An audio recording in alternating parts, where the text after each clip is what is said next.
Hello. So I see there is quite a bit of an audience, and I would like to say thank you because you're here, volunteered to listen to me, while my husband sitting here wears earplugs most of the times at home. So honestly, you are here at your own risk. And now since you're here, let's begin. Who here believes that life is just a little too hard sometimes? Right? But we are always told to be strong. And I believe that it is the most toxic word ever. This word, the two words rather, be strong, should rather go in the dustbin. When did be strong mean don't express or don't feel, either in speech or on paper? When was the last time you saw somebody doodle other than while zoning out in your college lectures? Anybody here over the age of 30, 40? I'm sure I see some. Let me ask you, be honest. When was the last time you drew something as simple as a stick figure or a cat? Isn't it ironic? Because art doesn't just help us express our feelings, it saves us from ourselves. So when did we get wiser by ignoring the one thing that we need the most? When I see playrooms for children in hospitals, I often wondered, why don't chemo wards have art rooms? The one place where everybody is depressed. From the person with cancer, the caregivers, even the nursing staff. What I'm about to share with you today is definitely not a sob story. But it is a story that might make you pick up a sketchbook and make some art. Because drawing something is better than drawing nothing at all. This is me, huffed and puffed after a half marathon. My fitness was at its peak. I had just climbed a 30,000 feet summit in Kashmir. I had been promoted as a sous chef at a luxurious 5-star hotel. I had quit a lifestyle where exercise was not a priority. Clearly life was working as per my plans. I was the perfect ceramic vessel. Until a day came when it crashed. It felt like somebody had picked me up and slammed me hard onto the ground. A lump in my breast was misdiagnosed as a cyst. The doctor said that it is not necessary to get a surgery done. But I said no lump should be a part of my body. And I went ahead with the surgery. My backpack was ready with a sketchbook and stationery. Art has always been a part of my life. It keeps me grounded. While therapists recommend writing in a journal, I prefer to draw. Each sketch would have the date, the time, small memories etched onto paper. Through art, I slowly started piecing myself together. Because then, one fine day, the doctor who said that I had a cyst came back and broke the news. The news that nobody wants to listen. He said, "You have cancer." How does one really react to this? Wouldn't I be shattered? Of course I was. And a month later, I was back in the hospitals undergoing chemotherapy. It felt like being in a dark room, full of despair and anxiety. I did not know what would my future be, what is my present. I didn't know how to express myself. As I woke up the next morning, my right hand now had an IV. It was quite impossible to draw with the IV in your hand. But even then I continued drawing, not to improve, but to cope. Even in pain, that focus helped me to reduce noise, screens, conversations, everything unnecessary. And I realized today that I wasn't just drawing, I was gently repairing. Now I had to break the news of my diagnosis, right? I came back and I pulled out my sketchbook and I drew a desk. My desk had a drawer. Bright yellow light shone through it. When you open the drawer, you'll find a stash of suns. Some the size of tennis balls, some the size of marbles. All of them blindingly bright, all of them mine. Or maybe was it just emitting the light and was the cracks letting the light in? My social media post then read, "When life throws me off guard, I shudder and breathe, but I have a stash of suns and that changes everything." As the chemo cycles continued, life got tougher. Each day tested my mettle. Each day turned out to be worse than the last. Or had I finally hit rock bottom?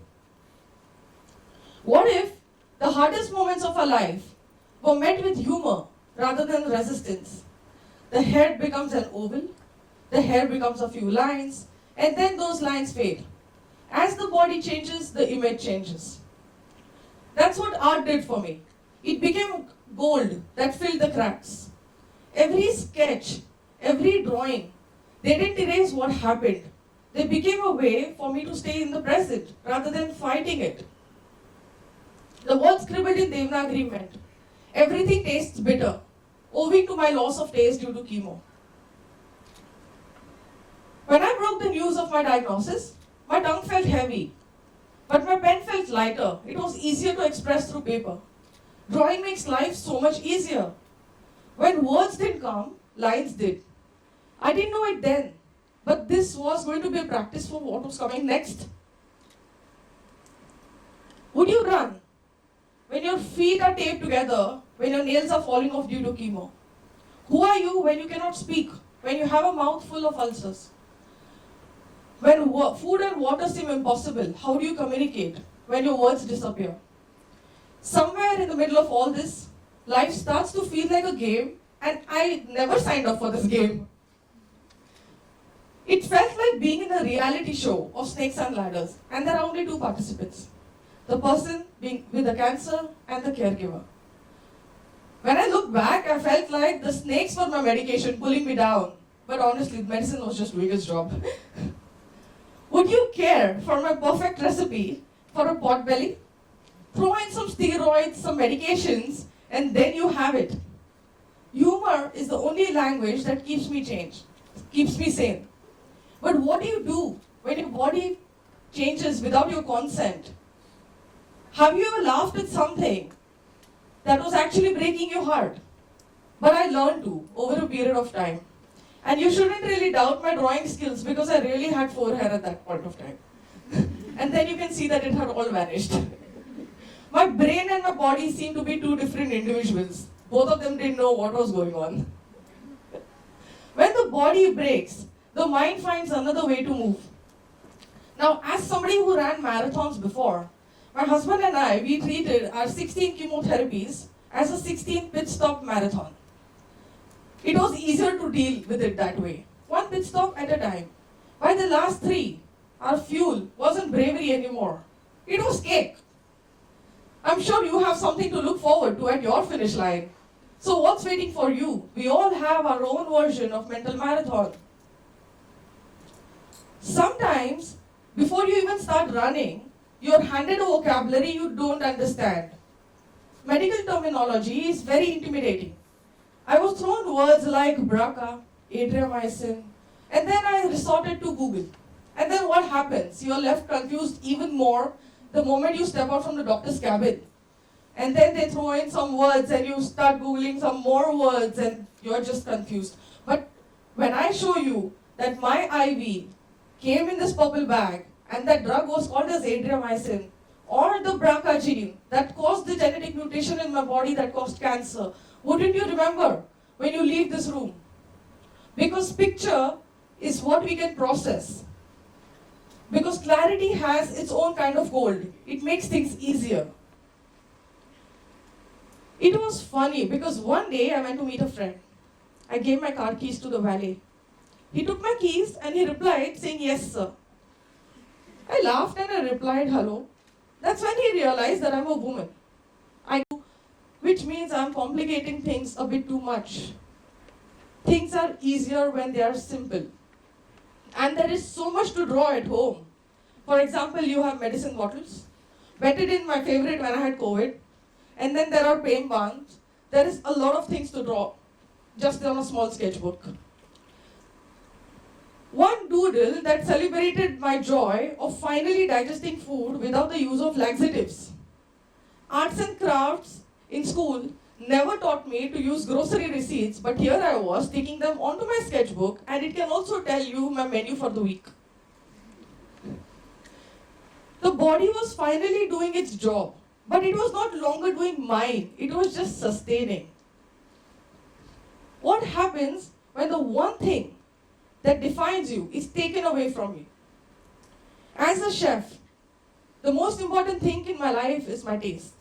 As a sous chef, I'm supposed to take everything that gets out of the kitchen. And here you have a chef who cannot taste.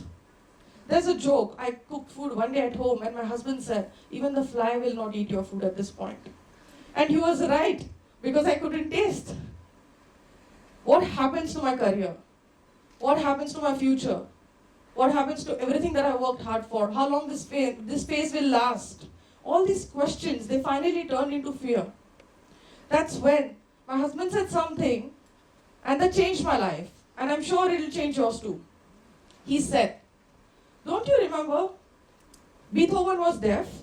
He didn't stop composing notes, even if he couldn't hear.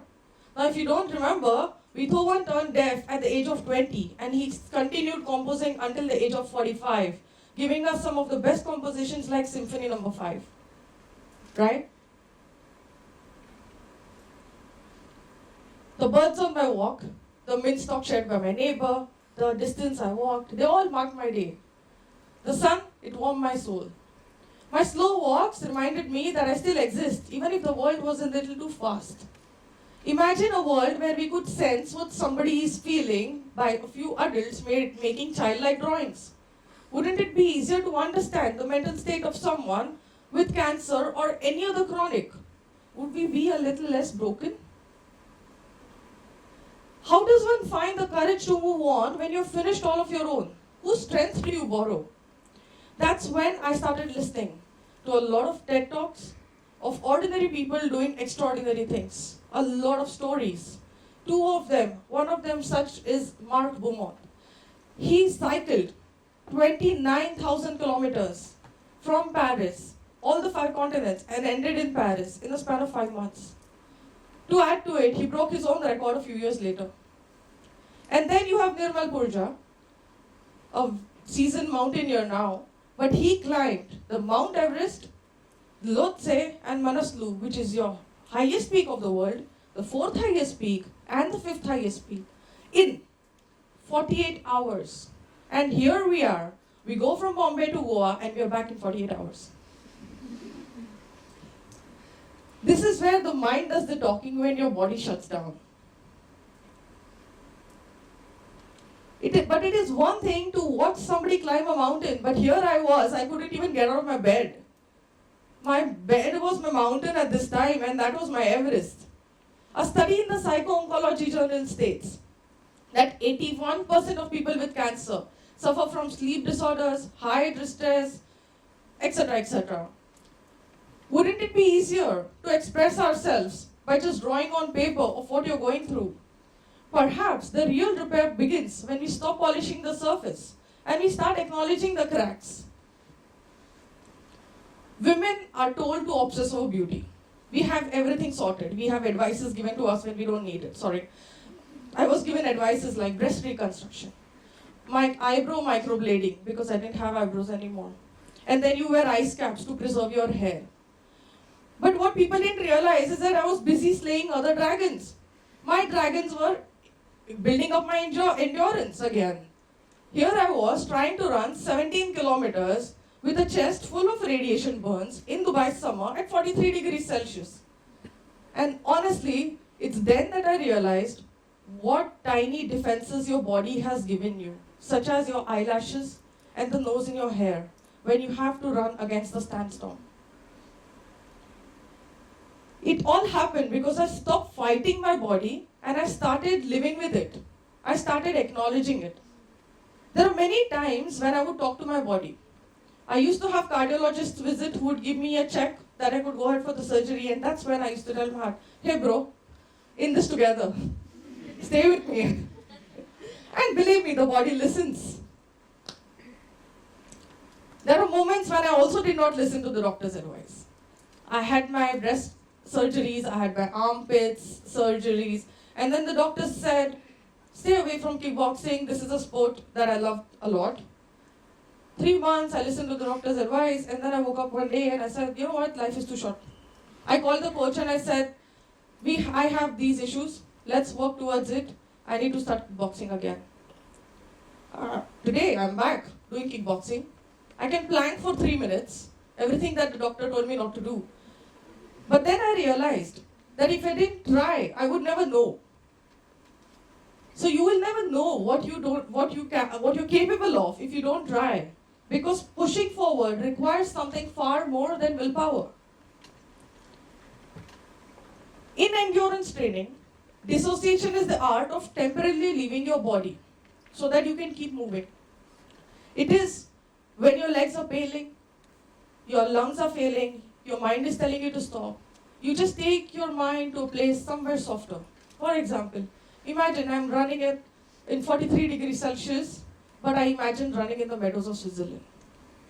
Or you're in a CT scan machine and the machine is hammering your brain. You take your mind once again back into one of these houses and imagine there are cows next to you. It is also, other examples are, for example, counting lampposts when you're running or counting the dustbins. It can also be playing Candy Crush when you do planks, or you hum a song when you swim. It can be listening to TED Talks or practicing one, right? A stubborn knee injury, it kept me back. 2 years back, I happened to injure my knee, thanks to all the running and the kickboxing, etc., etc. My mental health, it spiraled once again. But then, I said, so what if the legs are injured? My arms are still working, my hands are still working. We started swimming. I found a rehab coach. I started swimming. Eventually, we started cycling. And then we started running. Today, I can swim 4 kilometers in the open sea. We cycle at about 50 kilometers. And I run once again. Would you attempt, if you trusted your body, it could still surprise you. And sometimes the surprise is not what we endure, it is what we become. I've also started running sprint triathlons, wherein I swim 750 meters, 20 kilometers, and 5 kilometers of run in a go. Let's not talk about 3 days, it's in a go. So I'm back to doing everything that I wanted. I'm also a potter. I work with clay. I've seen how it cracks. I've seen how it collapses. I've seen how it transforms under heat. I've also seen how it cracks once it's out of the kiln. And it is not a form that I wanted, but it is a form that I accept because that is given to me by the heat. What I intended, the piece that comes out with the cracks, is a completely different piece. It is not restored to what it was. It is a different piece, and now I would say it is now lined with gold. It has fractures. I would make a vase. If it has fractures, I can still put a light in. It emits light. It can still become a vase. It is how you look at it. This is what Kintsugi teaches us. The break is not the end. And they were my gold seam. I see my version of Kintsugi when the pot is out of the kiln. But yours, it will look different. You don't happen to be the one that you were restored before. You happen to be somebody new, somebody lined with gold. To end my story, this is a super fun fact. How many of you believe in the power of manifestation? I wrote this TEDx script in 2024. I didn't know where it would land. And I'm standing here today. Your lovely organizers have managed to put in some gold, some glitter, made it nicer, right? Once you put something out into the universe will give you back. And I'm sure that you'll be standing here next to me, always evolving, redrawn, and splendid. Not because of the cracks, but despite them. Thank you.